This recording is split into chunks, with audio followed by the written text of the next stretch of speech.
In the autumn of 1883, deep within the folded, shadow-haunted hills of the Appalachian Mountains, there existed a place known as Harlan Hollow. It was a settlement carved from the wilderness, a place of hard-bitten faith and whispered folklore, where the forests were ancient and held memories older than any family name. That year, a storm fell upon the hollow, a tempest of such unnatural and concentrated fury that the old-timers spoke of it not as weather, but as a judgment. For 3 days and 3 nights, the sky turned a bruised, violent purple, and the wind screamed through the pines with a voice that sounded disturbingly human, a chorus of lamentation that clawed at the window panes and rattled the very bones of the houses. When it finally broke, the silence it left behind was more profound and unnerving than the chaos it had replaced. If the archives of the lost and the damned are a place you feel called to explore, and this is your first time crossing our threshold, consider subscribing now. Become a part of the assembly that ensures these records are never truly erased. The morning that followed the storm's cessation was one of eerie tranquility. A thick, cold fog, heavy with the smell of wet earth and shattered pine, clung to the valley floor, muffling all sound and turning the familiar landscape into a ghostly alien territory. It was into this spectral quiet that 2 of the town's miners ventured, their boots sinking into the saturated ground as they navigated a world remade by the wind's violence. They were grim, pragmatic men, their faces etched with the hardships of a life spent wrestling a living from the unyielding rock. But what they found that morning would forever alter the composition of their nightmares. Near the base of a colossal oak, a tree that had stood sentinel over the hollow for centuries but was now torn from the earth, its roots exposed to the air like the petrified nerves of some subterranean beast, lay a child. It was a boy, appearing no older than 8 or 9 years of age, and he was resting on a bed of mud and splintered wood as if he had been gently placed there. He was entirely unscathed. His clothes, though simple and of an unfamiliar cut, were curiously clean, untouched by the mire that surrounded him. He was not crying, nor did he show any sign of fear or distress. He was simply sitting, his back preternaturally straight, in a state of absolute, unnerving stillness. The miners approached with a caution born of a lifetime spent in a land where the inexplicable was a close and frequent neighbor. They called out, their voices sounding small and thin in the dense, silent air, but the boy did not respond. He did not even seem to register their presence.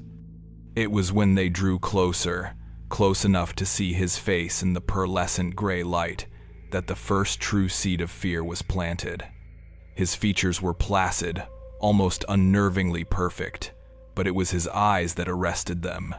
They were a pale, indeterminate color, and they possessed a quality that defied all natural law. For within their depths, a tiny, distinct point of light flickered, like the steady flame of a candle, despite the sunless, overcast sky. The light did not seem to be a reflection of any external source.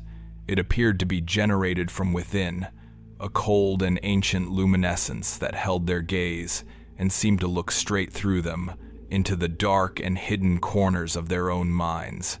One of the miners, a man not given to flights of fancy, would later report to his wife that looking into the boy's eyes felt like staring down into a deep, dark well and seeing a single, distant star shining back up from the black water. They stood there for a long time, 2 hardened men rendered mute and helpless by the silent spectacle of a child who should not exist, in a place he could not possibly be. Word of the discovery spread through the hollow with the swift, insidious creep of the fog itself. Soon, a small, somber congregation of townsfolk had gathered at the site of the uprooted oak. They kept a respectful, fearful distance, their voices a low murmur of speculation and scripture. The blacksmith was there, his powerful hands, usually stained with soot and grime, hanging uselessly at his sides. The local trapper, a man more comfortable in the company of wild things than of people, watched from the edge of the clearing, his rifle held loosely, his gaze fixed and wary. It was the Reverend's wife who gave voice to the fear that was coalescing in the hearts of them all. She was a woman whose piety was as unyielding as the mountain stone, and she stood with her hands clasped tightly before her, her face a mask of terrible conviction. She declared that the boy was not a boy at all. She said he was a sign, an omen delivered by the storm, though whether for good or for ill she could not, or would not, say. Her words hung in the damp air, seeding a supernatural dread among the practical, God-fearing people. They saw the strange, impossible light in the boy's eyes. They saw his unnatural calm in the face of such desolation, and they found it easier to believe in a miracle or a curse than in any rational explanation. For what kind of storm, what terrestrial cataclysm, could have deposited a child so gently, so perfectly, in the heart of such destruction, leaving him as untouched as if he had been born from the very air itself? It was into this tableau of rural anxiety that Dr. Elias Wren arrived. The doctor was a man apart from the people of Harlan Hollow, an outsider drawn to the isolation of the mountains not by birth but by choice. He had come from a city in the east some years prior, seeking refuge from a personal grief so profound that only the vast, indifferent silence of the wilderness could seem to contain it. He was a man of science, a disciple of logic and empirical evidence, and he viewed the world through the clear, dispassionate lens of pathology and anatomy. His hands, though gentle, were tools of dissection, trained to peel back the surface of things to find the mechanical truth that lay beneath.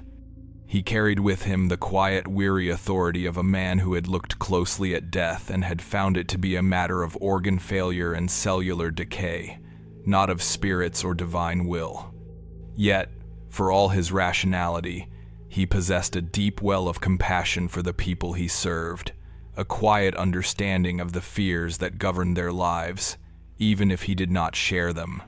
He had once told the Reverend, over a game of checkers on a long winter evening, that fear was simply a neurological response to an unidentified threat, a problem to be diagnosed like any other malady. He pushed his way through the small crowd, his medical bag a familiar and comforting sight. He knelt before the silent child, his movements slow and deliberate, designed to soothe and not to startle. The townsfolk fell silent, watching him, trusting his judgment in matters of the flesh, even as they harbored their own darker suspicions about matters of the soul. The doctor began his examination with a practiced, methodical calm. He spoke to the boy in a low, even tone, asking his name, asking where he had come from, though he expected no reply, and received none. He ran his fingers gently along the boy's limbs, checking for fractures or dislocations. He found none. He parted the boy's hair, searching for any sign of head trauma, a contusion, a laceration, anything to explain the profound stupor. There was nothing. The boy's skin was cool to the touch, but not dangerously so. His breathing was even and regular, a slow, deep rhythm that was unnervingly placid. It was the respiration of a person in a deep and peaceful sleep, not a child who had just endured a historic tempest. The doctor took out his stethoscope, the cold metal disc, a stark, modern object in the primal scene, and pressed it to the boy's chest. The heartbeat he heard was strong and steady, a slow, metronomic beat. Thump, thump, thump. It was, he would later note in his journal, the slowest resting heart rate he had ever encountered in a child, closer to that of a hibernating animal. Then, the doctor made the mistake of looking directly into the boy's eyes. He had intended to check the pupillary response, to see if the child's vacant stare was the result of a neurological injury. He leaned in close, and for the first time, he saw what the miners had seen. A tiny, unwavering point of light, like a distant star captured in amber, burned in the center of each eye. It was not a reflection. He shifted his head, blocking the ambient light from every angle. But the pinpricks of luminescence remained, constant and undimmed. For a dizzying moment, the doctor's scientific certainty wavered. He felt a sudden, inexplicable wave of vertigo, as if he were falling forward into those impossibly deep eyes. The smell of wet pine and iron seemed to intensify, filling his senses, and for a fraction of a second, he felt a profound and terrifying sense of dislocation, as if the very ground beneath him was no longer solid. He pulled back abruptly, his own heart now beating a frantic rhythm against his ribs. He turned away from the boy and addressed the anxious faces of the townsfolk. He informed them that the child was in a state of shock, a diagnosis he knew to be insufficient, a flimsy medical label placed over something he could not begin to comprehend. He stated that the boy required observation and that he would take him back to his infirmary. There was a collective sigh of relief from the crowd. The problem, for now, had been handed over to the man of science. They were content to let him shoulder the burden of this strange providence. The doctor, with the help of the blacksmith, lifted the boy. He was surprisingly light, his body having a strange lack of density, as if he were not entirely composed of solid matter. As they carried him away from the ruined oak, back toward the small cluster of buildings that constituted the town, the boy remained utterly silent, his head lolling to one side, his luminous eyes staring blankly at the receding, fog-shrouded trees. That evening, as a cold, persistent rain began to fall once more, Dr. Wren sat in his study, the boy resting silently in a cot in the adjacent infirmary room. The house was quiet, the only sounds the rhythmic drumming of the rain on the roof and the scratching of the doctor's pen on the thick, creamy paper of his medical journal. He wrote for hours, his hand moving with a feverish intensity, driven by a need to impose order on the chaos of the day's events. He documented every detail of his examination, using the precise, detached language of his profession. He recorded the boy's height, his estimated weight, the lack of any identifying marks or scars. He described the strange, almost waxy texture of his skin. He devoted an entire page to the anomalous cardiovascular findings, the slow, powerful beat of the heart that seemed to defy the metabolic needs of a child. He struggled, however, when he attempted to describe the boy's eyes. He crossed out phrases like abnormal retinal phosphorescence and unexplained ocular luminosity, finding them to be sterile and inadequate. How could the cold vocabulary of science capture the profound, soul-deep dread he had felt when he had looked into them? How could he write in his neat, cursive script that it felt as if he were being observed from a vast and ancient distance, that the child before him was merely a vessel, a window through which something else was looking out into the world? He described the reaction of the Reverend's wife. He wrote that she had proclaimed the child to be a sign from God. The doctor paused, his pen hovering over the page. He was a man who had long ago abandoned any belief in the supernatural, his faith eroded by a career spent witnessing the cruel and arbitrary mechanics of disease and death.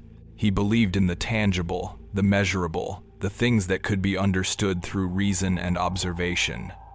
But this boy, this silent, placid child with stars in his eyes, he was not a known quantity. He was a variable that did not fit into any established medical or scientific equation. The doctor noted the boy's complete lack of response to any stimuli.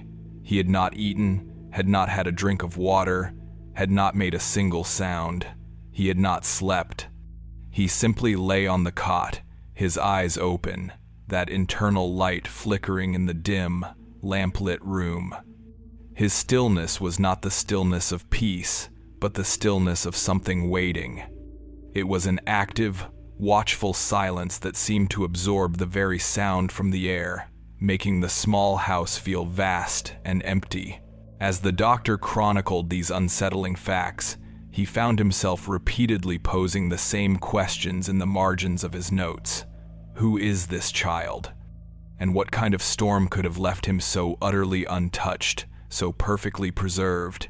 The questions were a scientist's inquiry, but beneath them lay a deeper, more primal fear, a fear he was not yet willing to acknowledge, a fear that the answer was not to be found in any of his medical textbooks, but in the dark, superstitious whispers of the mountain folk he had so often dismissed. The doctor was beginning to understand that he had not simply taken in a lost and silent patient. He had invited a profound and terrifying mystery into his home, and his systematic, rational study of it was about to begin. What he would discover in the coming days would not only challenge his understanding of medicine and the natural world, it would threaten the very foundations of his sanity. The first few days of the boy's residence in the infirmary passed in a profound and unbroken silence. For Dr. Elias Wren, they were a period of intense, almost feverish, clinical observation. He had cleared his schedule of all but the most urgent cases, dedicating himself entirely to the puzzle that now lay in the cot beside his study. He approached the boy not as a lost child, but as a biological anomaly, a living specimen whose very existence seemed to violate the fundamental principles of medicine. The doctor established a rigorous schedule of documentation, filling his journal with meticulous, time-stamped entries. He recorded the boy's vital signs every hour, his pen scratching across the page in the dead of night, the only sounds the ticking of the grandfather clock in the hall, and the boy's slow, unnervingly steady breathing. The findings were, without exception, impossible. The boy did not eat. He refused all food offered to him, turning his head away with a serene indifference. Whether it was a bowl of warm broth or a piece of bread, he did not drink. Water, milk, and tea were left untouched by his bedside, the cups gathering a thin film of dust. Most unnervingly, he did not appear to sleep. Whenever the doctor checked on him, at any hour of the day or night, the boy's eyes were open, that strange, internal candlelight glowing softly in the darkness, his gaze fixed on the ceiling as if watching something unseen unfold in the shadows above. By any known medical standard, the child should have been rapidly deteriorating. He should have been exhibiting the severe symptoms of dehydration and starvation, lethargy, emaciation, organ failure. Yet, his physical condition remained utterly unchanged. His weight, measured daily on the infirmary's large, cold iron scale, did not fluctuate by a single ounce. The turgor of his skin remained firm, his color healthy. His energy, on the rare occasions he shifted his position, seemed undiminished. It was a flagrant, biological defiance that grated on the doctor's rational mind. He felt as though he were observing a clock that continued to run without any gears, a lamp that burned without any oil. To aid in his work, the doctor had an assistant, a young man who had come to the Hollow a year prior. He was a former seminary student, a quiet, diligent individual who had abandoned his theological studies after a crisis of faith he never spoke of, seeking instead the certainties of the medical arts under Dr. Wren's tutelage. The assistant was methodical and precise in his duties, a comfort to the doctor in his organized approach to the world. He had a small, nervous habit of chewing on the end of his pen when he was troubled, a detail the doctor had noted with a kind of detached affection. In the first few days of the boy's arrival, the assistant performed his duties with his usual efficiency, recording the doctor's dictation, preparing instruments, and maintaining the sterile order of the infirmary. But as the days turned into a week, the doctor observed a change in his young protege. The pen was in his mouth more often than not, its wooden end becoming frayed and splintered. His movements lost their fluid confidence, becoming hesitant and jerky. He began to avoid looking directly at the boy, his gaze always seeming to slide past the cot, as if afraid of what he might see there. The first true fissure in the doctor's clinical composure appeared on the evening of the 8th day. He was sitting at his desk, writing up his notes, the room lit by the warm, flickering glow of a single candle. The assistant was across the room, quietly cleaning glass slides with a soft cloth. The house was still, the silence broken only by the gentle hiss of the candle flame. And then, a new sound entered the room. It was a whisper, faint and dry, like the rustling of dead leaves. The doctor paused, his pen held motionless above the page. He looked at the assistant, who had also frozen, his eyes wide.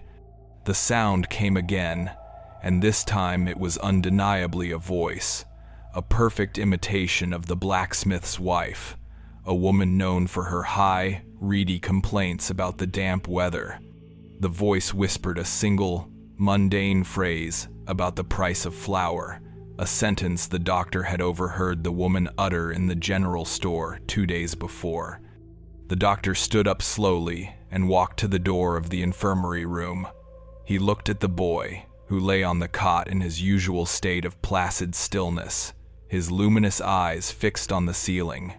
His lips had not moved.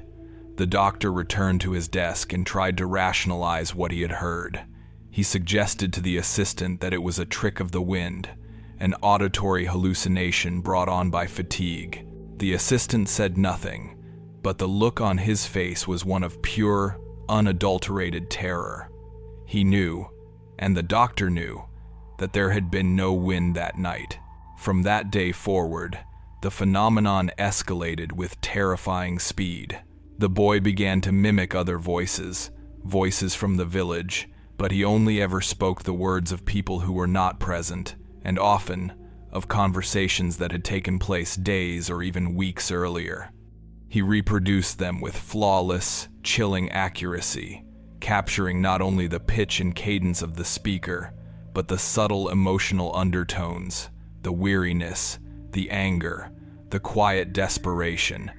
One afternoon, the boy spoke in the booming, authoritative voice of the Reverend, reciting a line from a sermon on damnation that had been delivered the previous Sunday. The next morning, he whispered in the frightened, tearful tones of a young girl who had been brought to the doctor with a broken arm the week before, her pleas to her mother echoing in the sterile infirmary.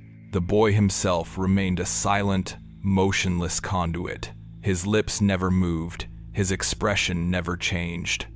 The voices simply seemed to emanate from the space around him, as if the air itself had been given a memory and a tongue.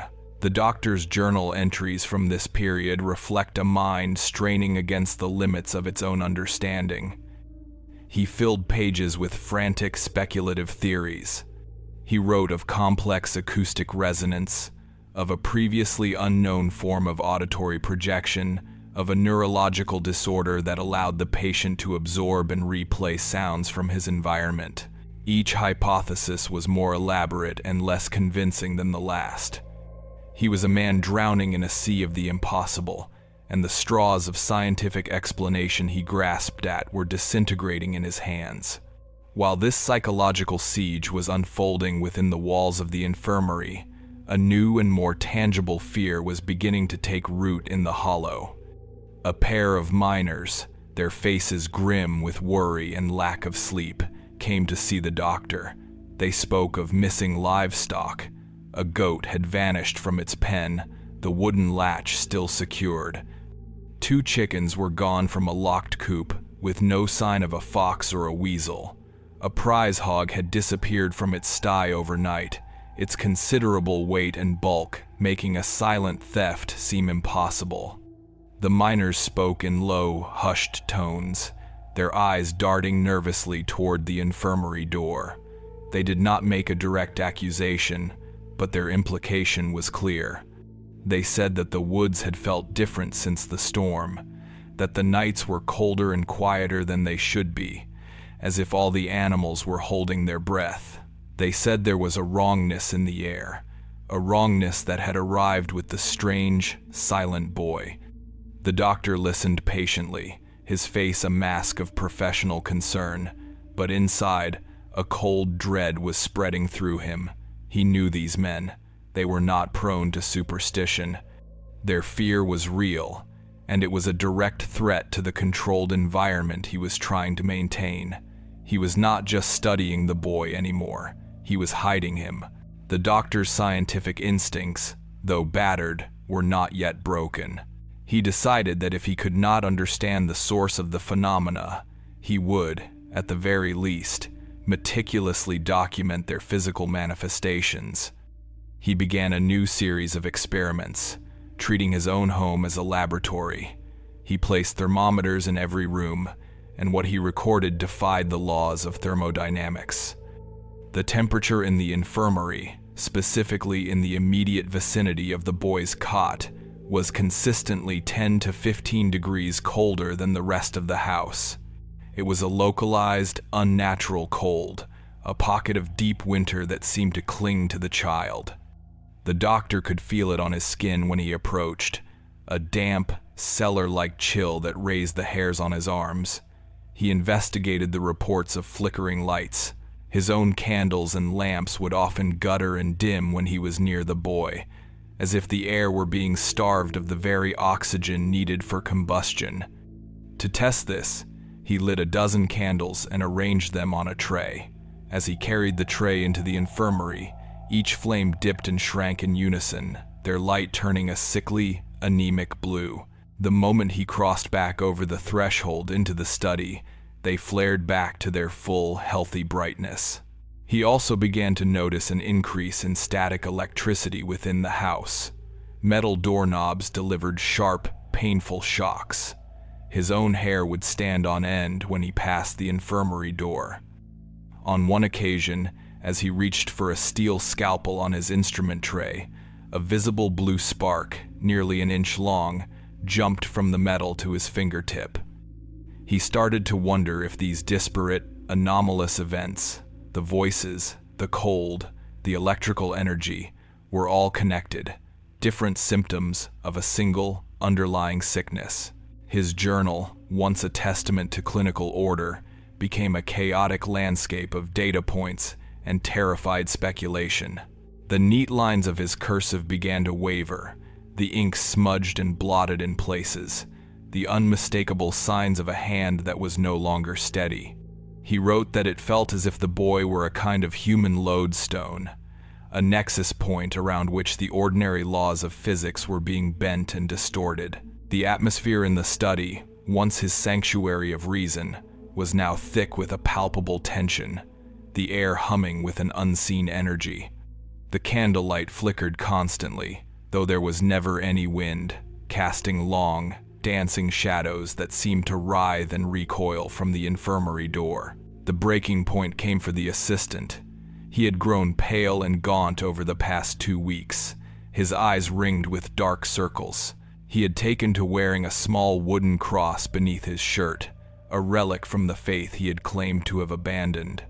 One evening, the doctor was attempting to take a blood sample from the boy, a procedure that had proven impossible, as the boy's skin seemed to resist the needle. As the doctor pressed the sharp tip against the boy's arm, a voice filled the room. It was the assistant's voice, a perfect copy, and it whispered a single sentence, a line from a prayer for the dead the young man had not spoken aloud in years. The assistant let out a choked cry and stumbled backward, dropping a tray of glass vials that shattered on the floor. He stared at the boy, his face a mask of horrified recognition. He told the doctor, his voice trembling, that he could not stay in the house another night. He said that this was not a matter for medicine.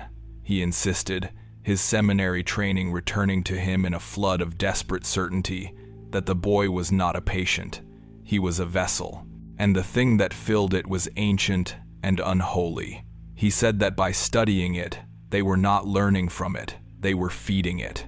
Without another word, He turned and fled the house, leaving the doctor alone with the silent child and the echoing voices in the cold, charged air. The assistant's departure was a profound blow to Dr. Wren. It was not merely the loss of a capable helper. It was the loss of his last shred of shared reality. He was now utterly alone with the anomaly, the sole witness to a phenomenon that was dissolving the foundations of his world. He sat at his desk for a long time that night, the shattered glass still on the floor, the boy still lying serenely in the next room. The core question he had been wrestling with returned with a new and terrifying urgency. Could science explain the presence of evil, or was it simply a vessel for it? He had tried to dissect it, to measure it, to contain it within the framework of his knowledge, but it had defied him at every turn. His reason had failed. His instruments were useless. He realized with a sinking heart that his attempt to contain the darkness intellectually had been a catastrophic failure. Observation was no longer an option. It was an act of exposure. A new, more desperate course of action was required. He looked around his study, at his books, his charts, his specimens in their glass jars. They were the artifacts of a world that made sense, a world that was now receding from him like a distant shoreline. He then looked toward the infirmary door, and a new resolve hardened in his eyes. If he could not contain the phenomenon with his mind, he would have to contain it with stone and iron. His gaze drifted to the floor, to the heavy, ringed handle of the cellar door. The cellar was old, dug deep into the cold, damp earth beneath the house. It was a place of darkness and isolation. It would be a controlled environment, a laboratory, a prison.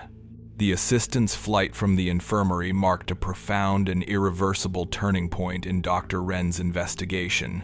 He was no longer an observer in a clinical study. He was a jailer, the sole guardian of a mystery that was actively pushing back against the confines of his reason. The decision to move the boy to the cellar was not made in a moment of panic, but in the cold, clear aftermath of it.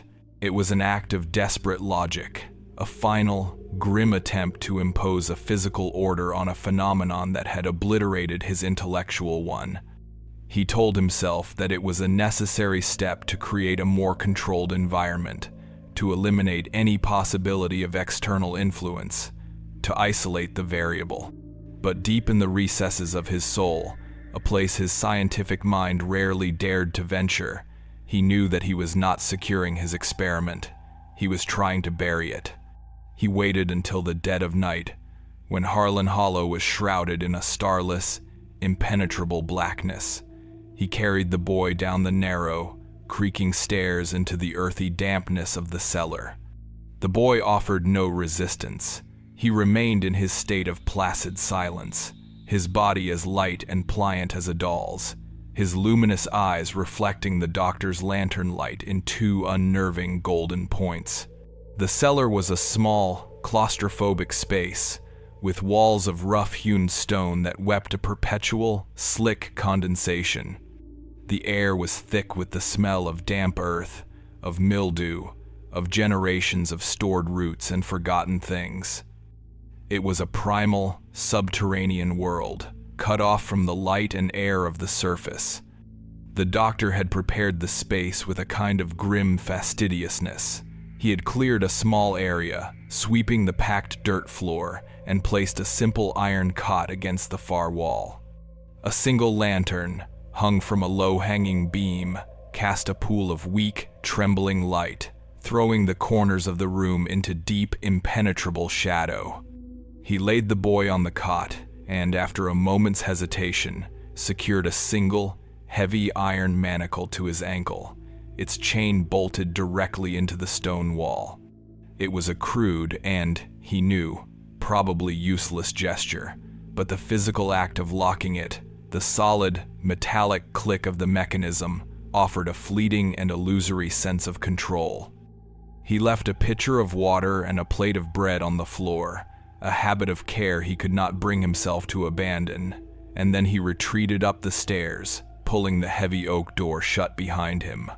The sound of the iron bolt sliding into place echoed in the sudden, profound silence of the house. He had sealed the boy in the earth's embrace, and in doing so, had sealed himself in with him. For the first 2 nights, the isolation seemed to work. A profound and absolute silence emanated from below. The doctor sat at his desk, which he had moved to directly over the cellar door, and strained to hear any sound, any sign of life. There was nothing. The oppressive atmospheric phenomena that had plagued the house, the cold spots, the static charge, the flickering lights, all of it ceased. The air in the study grew still and warm again. The doctor allowed a sliver of hope to penetrate his fear. Perhaps the isolation was the key. Perhaps the boy's strange abilities were a form of psychic sensitivity, and the stone and earth were acting as a shield, grounding the unnatural energy. He began to write in his journal again, his handwriting regaining some of its former steadiness.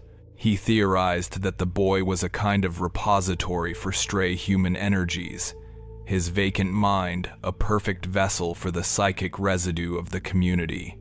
It was a wild, unscientific hypothesis, but it was a rational framework, however flimsy, and he clung to it. He slept for the first time in nearly a week, a deep, exhausted sleep, and for a few precious hours, his house felt like his own again.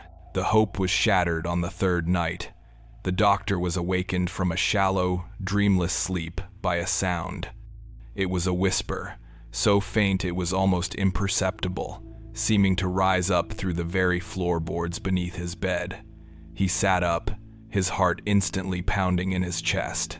He held his breath and listened. The whisper came again, a dry, sibilant breath shaping a single word, a name. It was the name of a child, a young girl who had been taken by consumption the previous winter. The doctor had sat with her family, had held her small, cold hand, as her breathing had ceased. He had signed the death certificate himself. He got out of bed, his hands trembling, and lit a lantern. He crept to the cellar door and pressed his ear against the cold, rough wood. The whispering continued, a slow, methodical recitation of the dead. He heard the name of a miner killed in a rockfall 2 years prior. He heard the name of an old woman who had passed peacefully in her sleep. He heard the name of a young man who had drowned in the spring thaw. It was a litany of the hollow's sorrows, a roll call of the graves that dotted the small churchyard on the hill. The voice was the boy's, yet it was not. It was a thin, reedy monotone, devoid of any human inflection, but beneath it, the doctor could discern a strange, metallic echo, as if the words were being spoken through a long, iron pipe. The doctor spent the next several days in a state of horrified, obsessive vigilance. He barely ate, subsisting on stale bread and cold coffee. He sat by the cellar door, his journal open on his lap, transcribing the names that rose from the darkness below. The boy seemed to follow a pattern.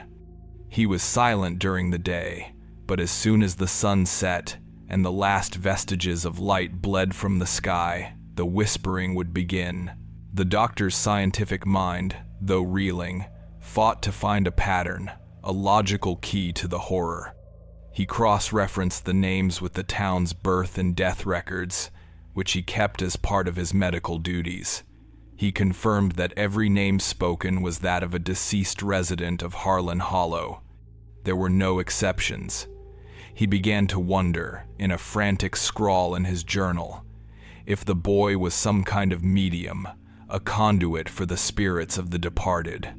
It was a thought that belonged to the world of seances and charlatans, a world he despised, but the evidence was becoming impossible to ignore. How else could this child, a stranger found in the woods, know the secret history of this isolated community's dead? Then, the nature of the whispers changed. Interspersed with the names, the boy began to utter phrases in other languages. The The doctor, a man of classical education, was fluent in Latin. One evening, he heard a clear, distinct phrase rise from the cellar, a line from Virgil's Aeneid. He noted it down, his hand shaking so violently that the words were nearly illegible. A few hours later, another fragment surfaced, this time a piece of ecclesiastical Latin, part of a funeral rite. The boy's pronunciation was flawless, archaic, perfect. It was the Latin of scholars and priests, a language he could not possibly have learned. Mixed in with the classical tongue were other phrases, ones the doctor did not immediately recognize. They were guttural, rhythmic, and possessed a strange lyrical quality. They were spoken in a dialect that was thick and ancient, and it took him a full day of listening and transcribing before he realized what he was hearing. They were folk phrases, scraps of old Appalachian magic, rhymes and charms that had been carried over from the old country and had lingered in the most isolated pockets of the mountains. They were the kinds of things he had only ever heard whispered by the oldest of the old-timers, secretive incantations for warding off bad luck or curing sickness, remnants of a pagan world that Christianity had never fully managed to erase. The boy was speaking the secret, dying language of the mountains themselves. Overwhelmed, his scientific certainty in ruins, the doctor did something he never thought he would do. He sought out the Reverend. He found Reverend Halcott tending to the small garden behind the church, his large hands, more suited to a farmer than a cleric, gently staking tomato plants. The doctor did not tell him the full truth. He could not bring himself to speak of the voices, of the cellar. Instead, he presented his dilemma as a philosophical problem, a hypothetical case. He asked the Reverend what it would mean, from a theological perspective, if a person could speak of things they had no natural way of knowing. He asked if the soul could be a vessel for other memories, other lives. Reverend Halcott stopped his work and looked at the doctor, his eyes full of a simple, unwavering piety. He spoke of demonic possession, of the whispers of the tempter. He said that there were forms of knowledge that were forbidden to man, and that to seek them out was to invite damnation. He told the doctor that the only shield against such darkness was faith and prayer. The conversation was of no comfort.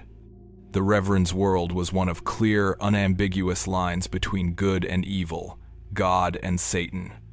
The doctor's reality had become a terrifying gray fog, and he was lost within it. He left the churchyard feeling more alone than ever. The Reverend's simplistic warnings, a useless balm for a wound that was spiritual, psychological, and terrifyingly real. The final, complete destruction of Dr. Elias Wren's world occurred on a Tuesday night, exactly 3 weeks after he had first bolted the cellar door. A storm had rolled in, much like the one that had brought the boy, and the sound of heavy rain lashing against the window panes was a constant, drumming roar. The house felt as if it were at the bottom of a dark and turbulent sea. The doctor sat at his vigil by the door, exhausted and hollowed out, listening to the disembodied voice from below.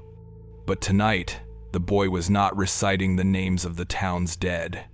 He was speaking a single name, over and over, in a soft, clear whisper. It was the name of the doctor's late wife. The doctor froze, a piece of ice forming in the center of his chest. He pressed his ear to the door, his entire being focused on the sound. The boy began to speak of her. He described the color of her hair, the way she would hum a particular lullaby when she was arranging flowers. He spoke of her fondness for a specific passage in a book of poetry that still sat on the doctor's nightstand. These were intimate, personal details, memories the doctor held sacred, memories he had shared with no one.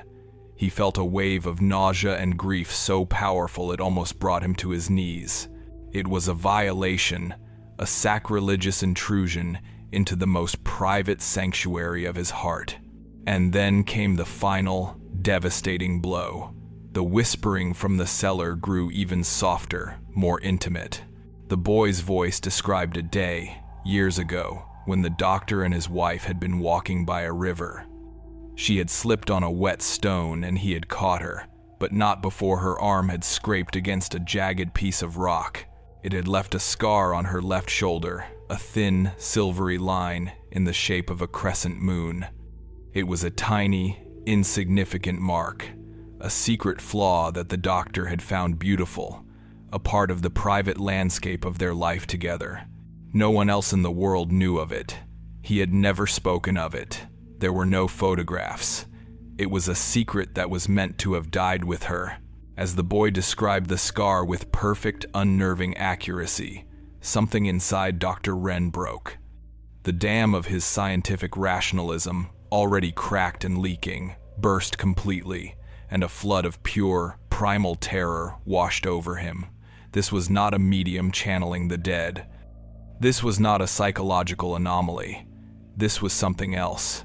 This was something that did not just know things. It consumed them. It had consumed the memories of the Hollow's dead, and now it was consuming his own. He scrambled away from the door, his breath coming in ragged, painful sobs. He stumbled to his desk, knocking over a stack of books, his hands searching for his journal.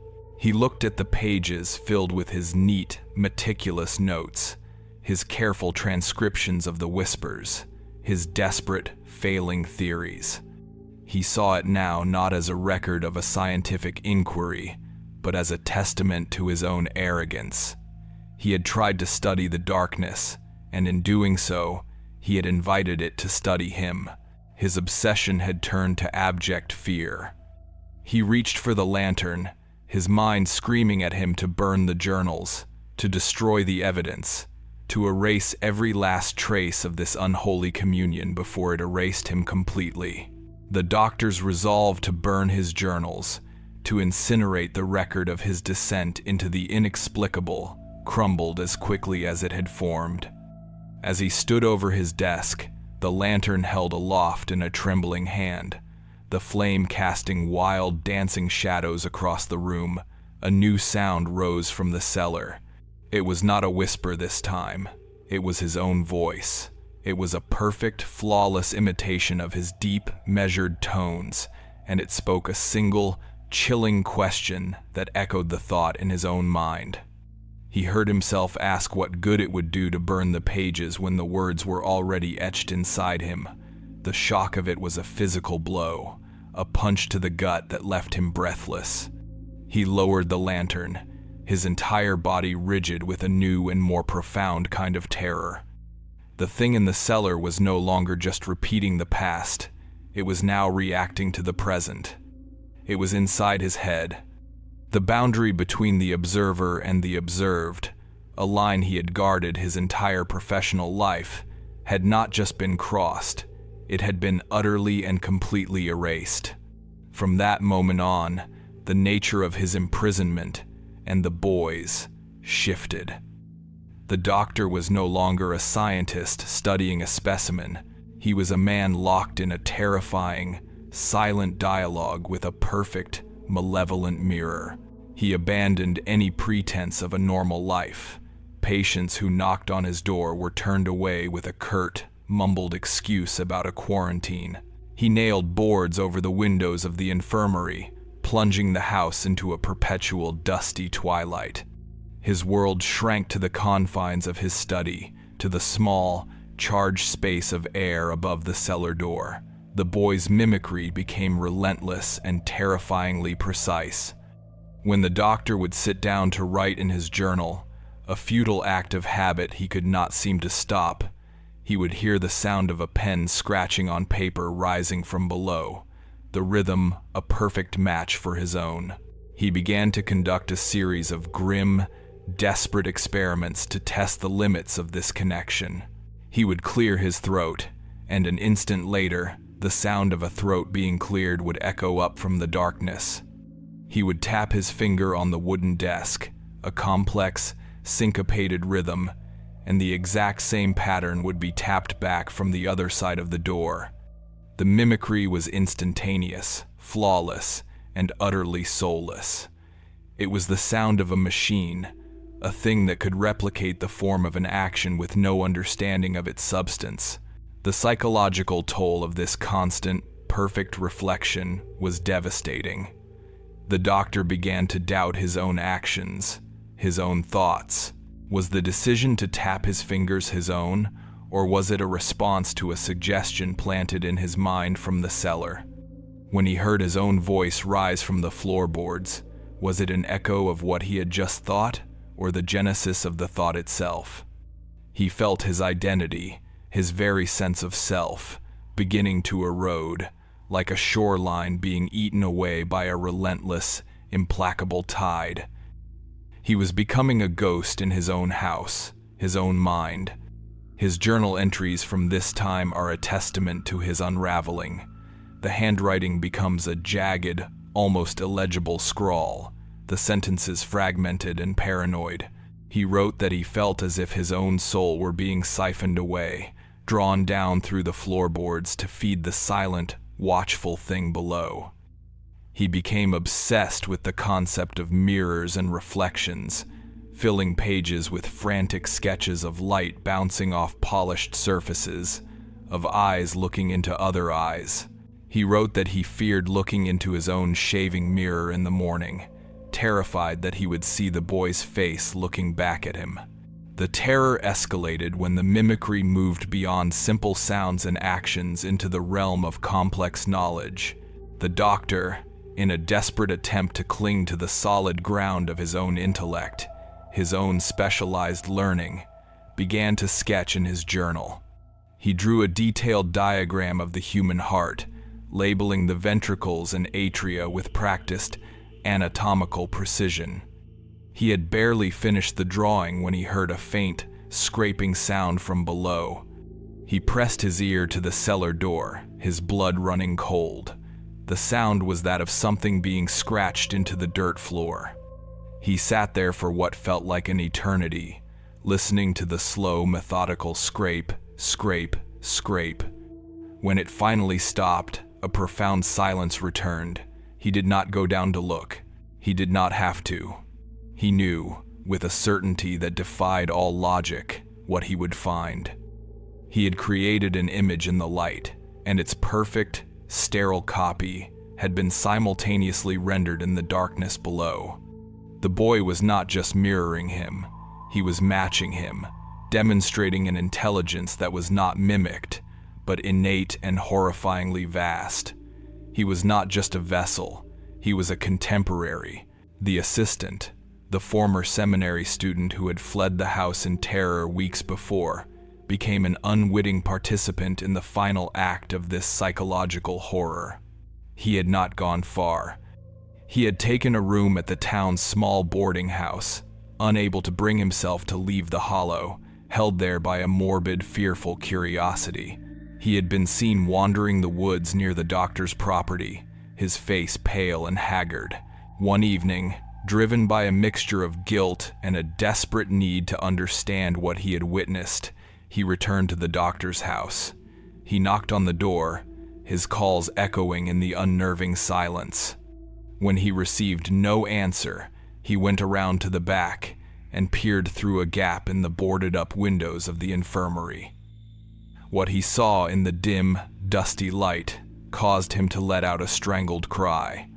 According to the later testimony of a neighbor, a man who had been walking his dog nearby, the assistant had stumbled away from the house, his face as white as a sheet. He was reported to have said only one thing, over and over, his voice trembling. He said that he had looked inside and had seen the doctor sitting at his desk. And then he had looked more closely and realized that sitting across from him, in a small chair, was the boy. He said they were staring at each other, not moving, their faces identical. The assistant claimed that the boy no longer looked like a child. He said the boy looked exactly like him. That was the last time anyone in Harlan Hollow ever saw the doctor's assistant.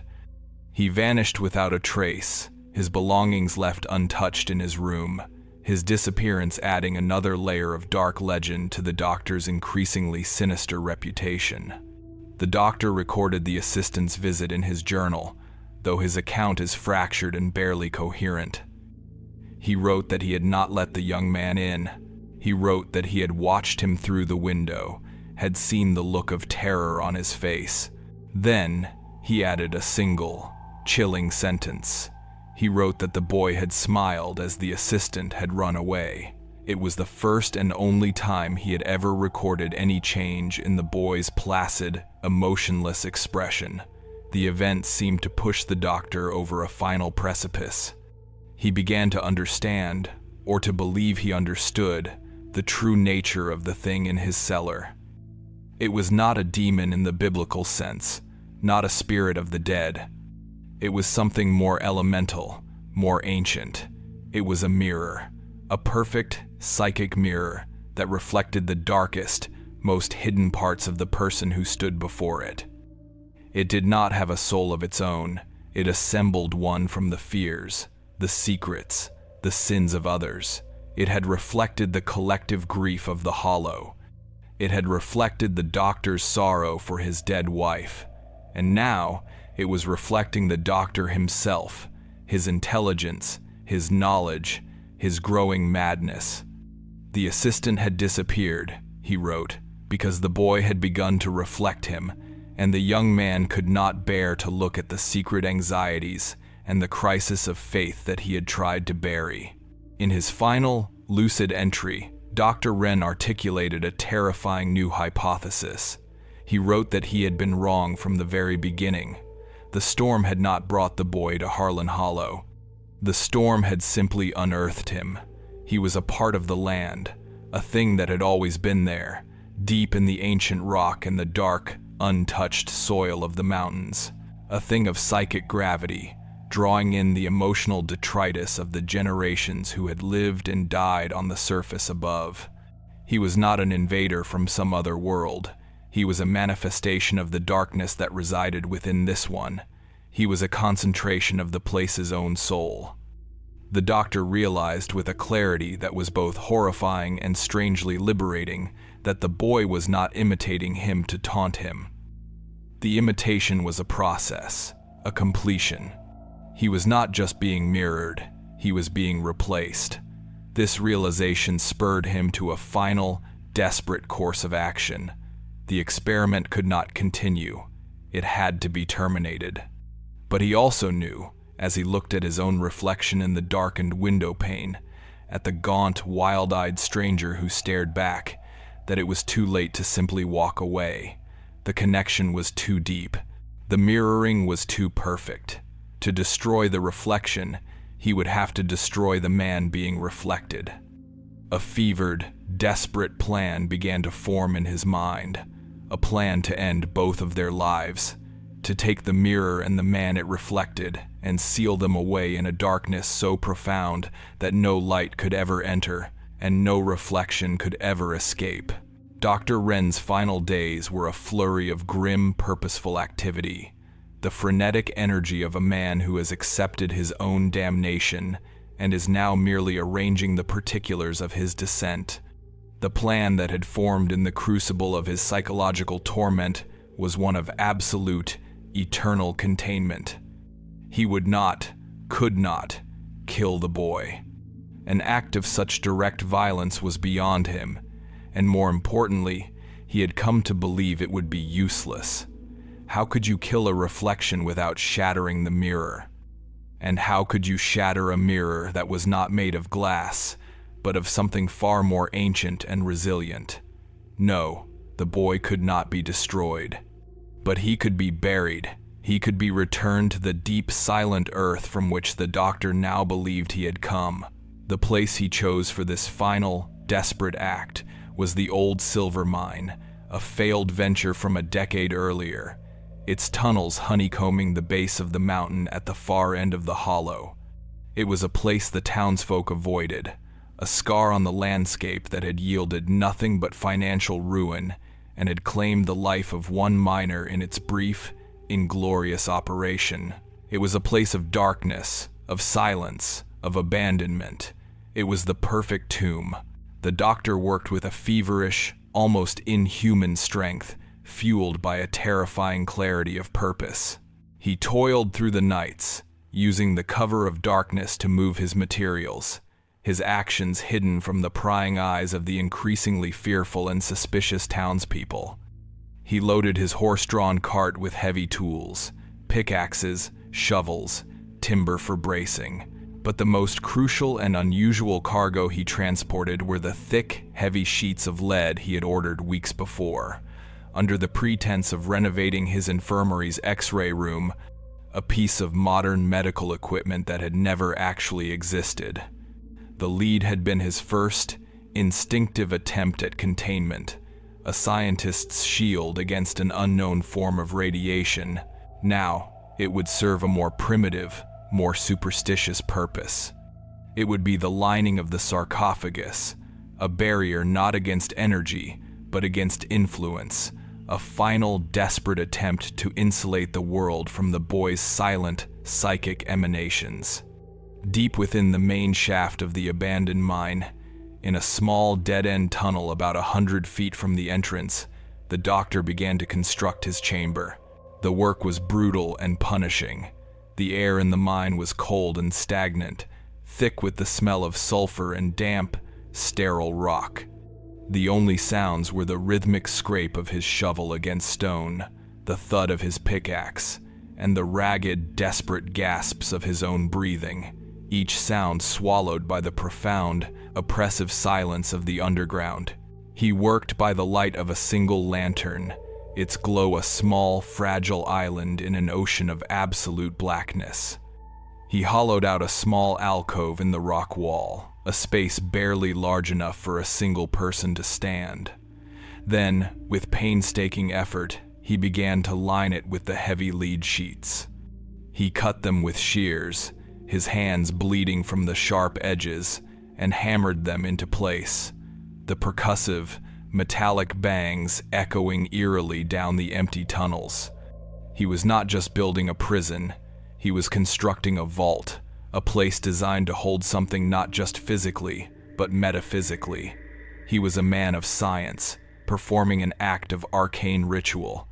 As he worked, he could feel the boy's presence, even though they were miles apart. He could feel the silent, watchful intelligence at his back, could feel the mirroring process continuing unabated. When his muscles ached with fatigue, he felt a strange, sympathetic weakness, as if the boy's placid body were somehow channeling his physical exhaustion. He was sealing his own fate with every swing of the hammer, and he knew it. He was not just walling the boy in, he was walling himself out, severing the connection in the only way he now believed was possible. After 3 nights of relentless labor, the chamber was complete. It was a crude, lead-lined coffin set vertically into the mountain's heart. The final part of his plan was the most dangerous, the most uncertain. He had to transport the boy from the cellar to the mine.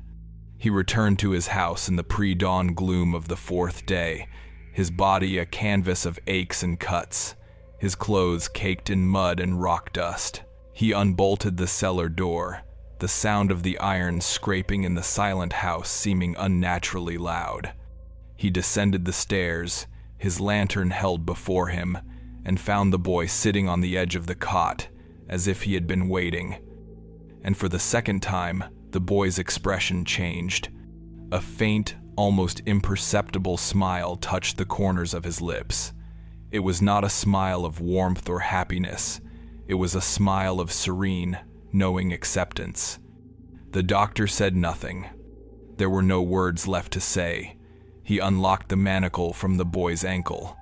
The boy stood up and, without any prompting, began to walk toward the stairs. He moved with a strange, fluid grace, his bare feet making no sound on the packed earth.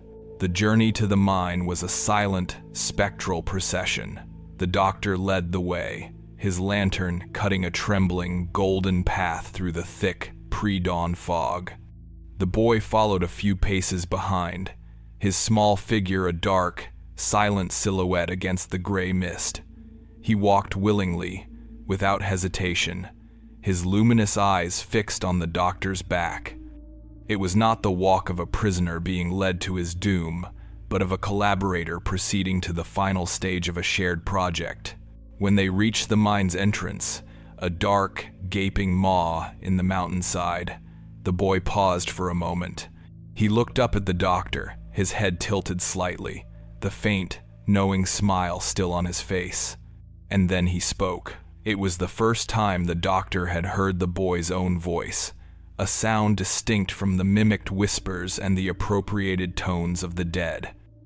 The voice was clear, high, and as devoid of emotion as a ringing bell. He uttered a single, devastating sentence. He said that the doctor was already in it. Then, before the doctor could process the terrifying implication of those words, the boy turned and walked calmly into the blackness of the mine shaft. The doctor followed, his mind reeling, the boy's words echoing in his head. "You're already in it." He led the boy to the lead-lined chamber. The boy stepped inside without a command, turning to face the doctor, his form framed by the dull, gray metal.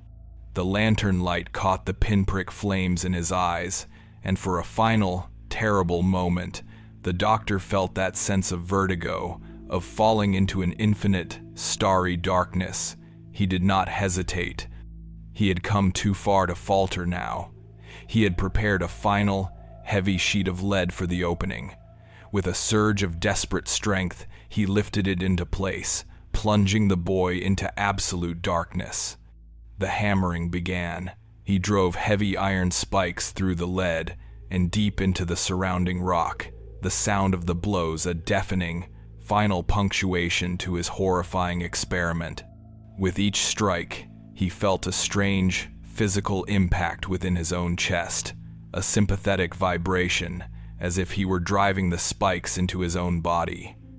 When it was done, he was not finished. He then began the back-breaking work of sealing the tunnel itself. He created a rock slide, using his pickaxe to bring down tons of loose rock and debris from the ceiling, burying the entrance to the small tunnel under a mountain of rubble. He worked until his hands were raw and his body was screaming in protest, until the tomb was completely and irrevocably hidden, erased from the mine's geography. He stumbled out of the mine as the first, pale light of dawn was breaking, the world outside seeming garish and unreal after the profound darkness below. He returned to his empty, silent house. He was finally, blessedly alone, but the silence was not a comfort. It was a vacuum. He sat down at his desk and took out his journal, his hand moving with a strange, automatic stiffness. He wrote his final entry, a fevered, disjointed account of the previous night's events. He described the construction of the chamber, the boy's willing compliance, his final cryptic words. He tried to articulate the sense of peace, the sense of finality he felt. But as he wrote, he became aware of a new sound. It was a voice, faint and distant, but unmistakably clear. It was coming from all around him, from the walls, from the floor, from the very air in the room. It was calling his name. He paused, his pen hovering over the page. He wrote that the hammering had stopped, but the echoes had not. He wrote that he had sealed the entrance, but a voice was still calling his name.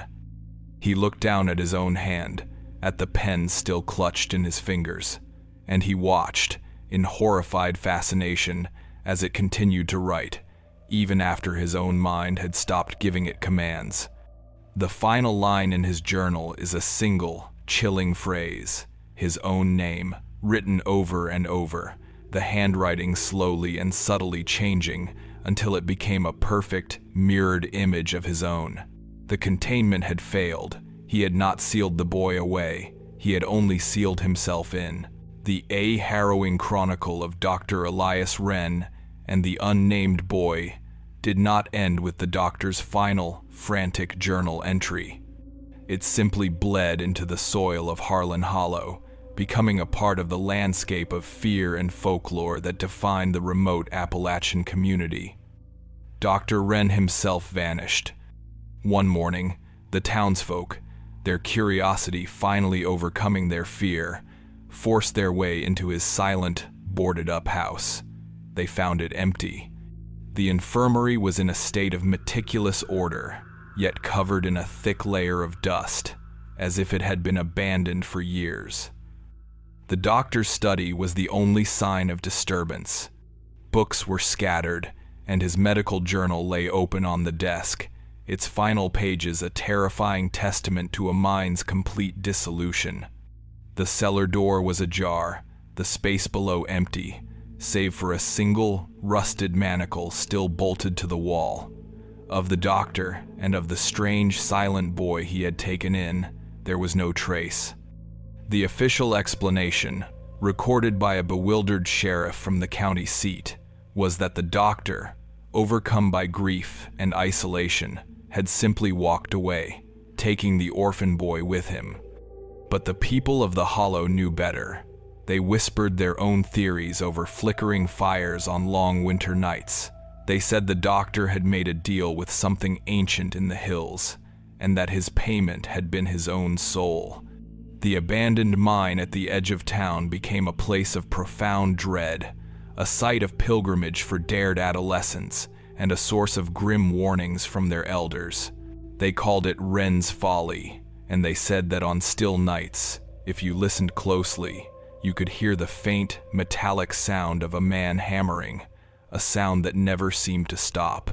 For 70 years, the story remained just that, a story, a particularly dark and chilling piece of local lore, passed down through generations until the sharp edges of fact were worn smooth by the constant friction of retelling. The mine remained sealed, its secrets buried under a mountain of rock and rumor, but in the summer of 1953, the outside world, with its relentless hunger for resources, finally broke the Hollow's long isolation. A mining corporation, armed with new geological surveys and powerful machinery, bought the rights to the old silver mine, convinced that modern techniques could succeed where past efforts had failed. The work began, and with it, the unearthing of a history that had been deliberately and desperately buried. During the initial clearing of the main shaft, a demolition charge dislodged a section of the tunnel wall that was not part of the original mine's schematics. It revealed a smaller, rough-hewn tunnel, its entrance choked with what was clearly a man-made rockslide. A foreman, intrigued by the anomaly, ordered it cleared. It was in the dark, dusty space behind this wall of rubble that they found him, Dr. Elias Wren. His body was perfectly preserved by the cold, dry, sterile air of the mine. He was sitting on the floor, his back against the rock wall, his medical bag at his side. In his lap, clutched in a skeletal grip, was his journal. The cause of death was not immediately apparent. There were no signs of injury, no indication of starvation or dehydration.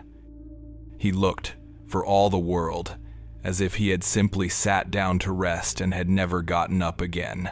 The discovery of the body was a local sensation, but it was the journal that transformed the forgotten tragedy into a case of intense, academic interest. The book was sent to a university in the state capital, where it came into the possession of a young, ambitious researcher, a man specializing in regional folklore and the history of medicine. This researcher, whose name has been deliberately omitted from the official records of the case, became the final chronicler of the events of 1883. He spent months poring over the journal, his initial academic detachment slowly giving way to a creeping, obsessive fascination. He was captivated by the doctor's clear, rational prose, as it slowly unraveled into a chaotic testament of psychological collapse. He cross-referenced the doctor's accounts with the town's historical records, confirming the names of the deceased, the dates of the storms, the disappearance of the doctor's assistant. Every verifiable detail in the journal was accurate. He found himself drawn deeper and deeper into the doctor's nightmare, The clinical, sterile environment of his university office, feeling increasingly thin and fragile against the primal, subterranean horror described in the journal's pages. It was the final entry that haunted him the most. The description of the lead-lined chamber, the boy's last words, and the terrifying, mirrored handwriting. The researcher became convinced that the key to the entire mystery lay within that sealed, hidden tomb. He petitioned the mining company, citing the historical significance of the find, and was granted limited access to the site.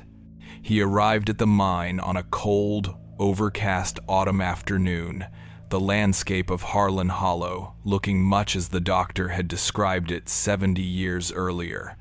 With a small team of engineers, he located the spot in the tunnel described in the journal, and there, behind the wall of loose rock, they found it. A solid, impenetrable sheet of dark gray lead, spiked directly into the rock face.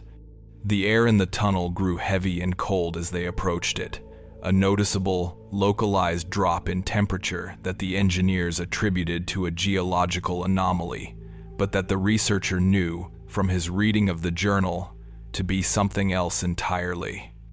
They used industrial cutting tools to slice through the heavy iron spikes, the high-pitched screech of the machinery, a profane intrusion into the ancient silence.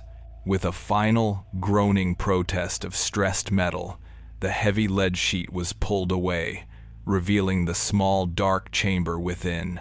The chamber was empty. There was no sign of the boy, no remains, no scraps of clothing, nothing. The space was bare, the lead-lined walls smooth and unmarked. The immediate conclusion of the mining engineers was that the doctor had been delusional, that his journal was the product of a mind gone mad with grief and isolation, that he had built this strange, empty tomb for a phantom that had never existed. But the researcher, his senses heightened by his immersion in the doctor's story, noticed something else. The air that flowed out of the open chamber was not just cold, it was ancient. It was the smell of a place that had been sealed for an eternity, a sterile, metallic scent, devoid of any hint of life or decay. He ran his fingers along the inside of the lead walls, and that is when he found the proof. Near the bottom of the chamber, almost invisible in the dim light, were two sets of fingerprints, pressed into a patch of soft, oxidized lead. One set was large, clearly belonging to an adult male. The other set was small, delicate, the unmistakable prints of a child. Both sets of prints were found on the inside of the sealed walls. This single, impossible piece of evidence shattered every rational explanation. The boy had been real, and he and the doctor had somehow, impossibly, both been inside the chamber when it was sealed from the outside. The final revelation was a paradox, a physical impossibility that pointed to a truth far more terrifying than simple madness. The researcher never published his findings. The official report filed by the mining company stated that the doctor had died of exposure while suffering from a severe delusional disorder.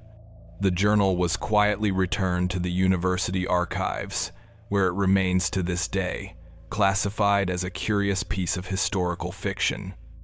But the researcher knew what he had seen. He knew that Dr. Wren's story was not a delusion. It was a testimony. He had answered the core question that had tormented the doctor. Had he imprisoned a demon, or had he created one? The answer, the researcher concluded in his private, unpublished notes, was both. The doctor had not imprisoned the boy, he had joined him. He had stepped into the mirror, and in his final act, had sealed it behind him, his own body left behind like a discarded coat.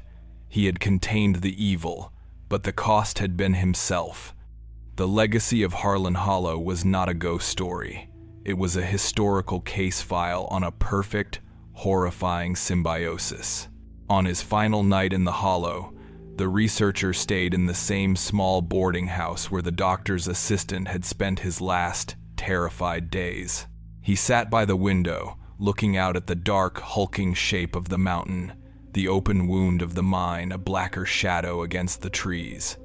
The case was closed, the evidence documented, but the mystery remained, a cold, hard knot in his gut. As the hour grew late, and a deep, profound silence fell over the valley, he heard a sound. It was a faint, distant whisper, seeming to come from the very window pane he was looking through. It was a clear, high voice, a child's voice, and it spoke a single word. It spoke his name, the same name written in the final, mirrored line of Dr. Elias Wren's journal. He stared out into the darkness, his heart hammering against his ribs, every rational instinct in his scientific mind screaming at him to dismiss it as an auditory hallucination, a trick of the wind and an overactive imagination. But then, from the direction of the mine, he heard another sound, faint and rhythmic, a sound that carried on the cold night air. It was the sound of breathing, deep and slow, seeming to emanate from within the sealed and silent earth. The case file on Dr. Elias Wren is now closed. Subscribe to the Blasphemy Archive to stand among those present when the next is opened, and leave your thoughts on what you have witnessed.